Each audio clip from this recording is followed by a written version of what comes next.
और जहाँ हम की भावना आई तहाँ तो साधक गिरेगा ही, वो गुरु हो या जो हो। कबीर साहब ने कहा कि माया महा ठगनी मैं जानी, ब्रह्मा की ब्रह्मानी हो बैठी शिव की भई भवानी।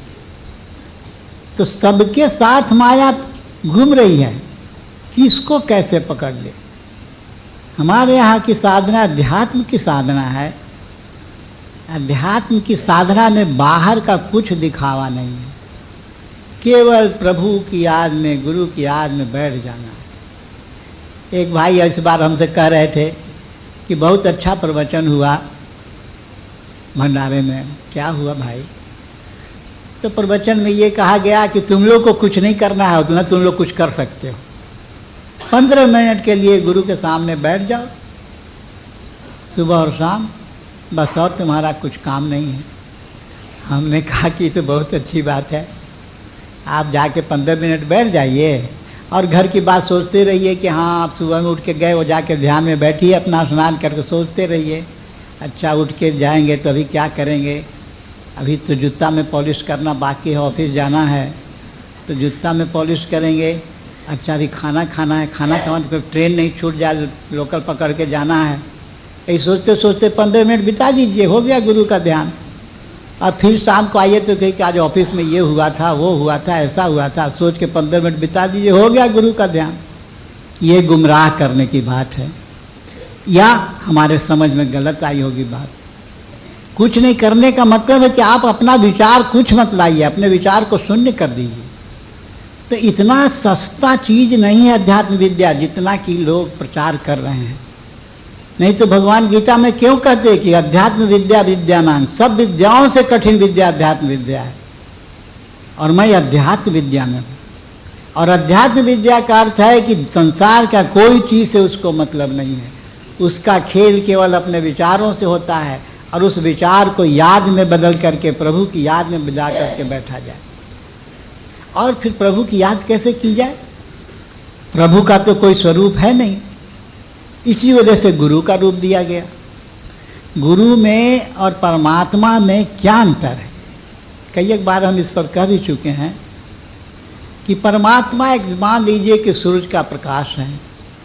सूरज का प्रकाश जन्म जन्मांतर से भी किसी कागज के ऊपर पड़ता रहेगा, लेकिन वो उसको जला नहीं सकता है। लेकिन उसी प्रकाश को जब एक आतशाई शीशा के माध्यम से हम उस फोकस को कागज के ऊपर देते हैं तो वो कागज जल जाता है। वो शीशा क्या है? स्थूल चीज है, लेकिन वो उस पावर को कंसंट्रेट करता है और तब उसके ऊपर देता है।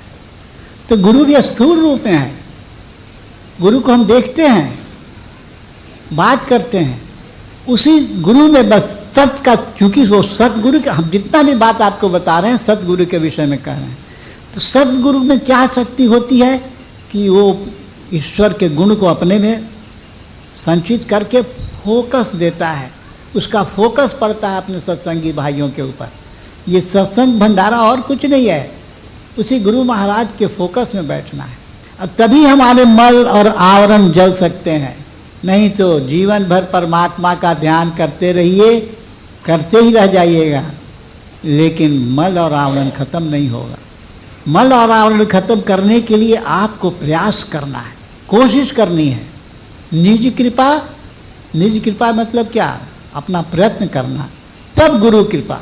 और जब गुरु कृपा होती है तभी ईश कृपा होती है। इसलिए निज कृपा जरूरी है। आप थोड़ा सा बैठिए, गुरु आपकी सहायता करेंगे, लेकिन हम बैठेंगे नहीं। बैठने का मतलब क्या है? ऐसे बैठ जाइए। बैठने का मतलब क्या? आप विचार से बैठिए, गुरु ने जो आपको कहा है वैसा कीजिए, इतना तो करना ही है।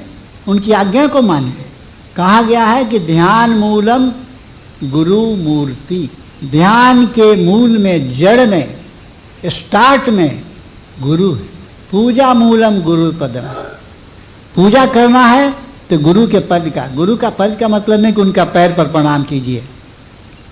पद का रज मतलब वो जो गुरु के तरफ से वो रज निकल रही है, जो शक्ति निकल रही है, जो ध्यान में हम लोग को बताया जाता है कि गुरु के तरफ से वो प्रकाश आ रहा है, वही उनका पद रज है। और चूंकि वो परमात्मा की शक्ति को दे करके फोकस दे रहे हैं, तभी जा करके हमारे अंदर वो चीज़ मल और आवरण खत्म होगी और हमको खुद पता चलेगा कि हाँ हम पहले से कुछ अच्छे बन रहे हैं कि नहीं बन रहे। इसलिए ध्यान के मूल में गुरु का ध्यान होना चाहिए और पूजा में गुरु की उस शक्ति को, उस प्रकाश को लेकर के अपने ऊपर डालना चाहिए। ये दो चीज़ बहुत जरूरी है, इसके बिना साधक चल नहीं सकता है। अब ऐसी बात नहीं है कि हमारे सत्संग में इस प्रकार के नहीं हैं गुरु, हैं, बहुत हैं।